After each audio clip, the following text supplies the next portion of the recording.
तोतिया अधिकाऱ्याच्या अटकेमुळे मेरठमध्ये पोलिसांच्या कार्यपद्धतीवर प्रश्नचिन्ह उपस्थित झाले आहे. तोतिया अधिकारी असल्याचं भासवून राहुल कौशिक यांना पोलिसांनी अटक केली. यानंतर कौशिक यांनी कागदपत्रे सादर करत आपण खरे IAS अधिकारी असल्याचा दावा केलाय. यामुळे हे प्रकरण आता अधिक गुंतागुंतीचे झाले असून वरिष्ठ पोलीस अधिकारी मात्र याबाबत मौन बाळगून आहेत. मेरठ पोलिसांनी 12 मार्च रोजी छापा टाकत राहुल कौशिक यांना अटक केली. कौशिक IAS अधिकारी असल्याचं भासवून लोकांना धमक्या देत होते आणि फोन करून अधिकाऱ्यांचीही दिशाभूल करत होते, असा आरोप पोलिसांनी केला होता. या कारवाईनंतर पोलिसांनी पत्रकार परिषद घेत ही कारवाई पोलीस दलाचे मोठे यश असल्याचा कांगावा केला.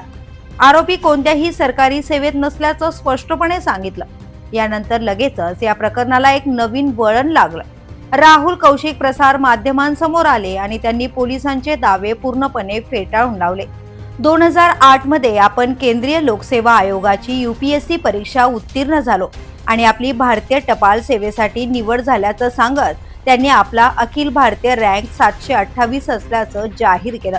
आपला दावा सिद्ध करण्यासाठी कौशिक यांनी अनेक कागदपत्रे सादर केली.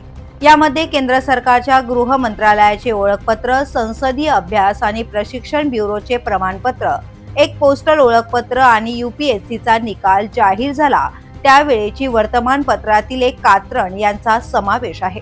कौशिक यांनी सादर केलेल्या पुराव्यांनंतर पोलिसांनी सखोल चौकशी न करताच एखाद्या व्यक्तीला आरोपी घोषित केले का, असा प्रश्न निर्माण झालाय.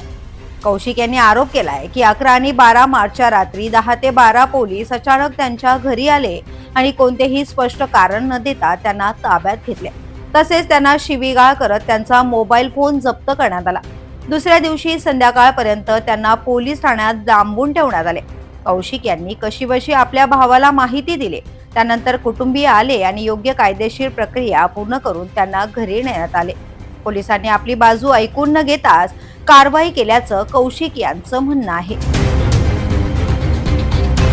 The police news, Shridhar Chavan, Meerut.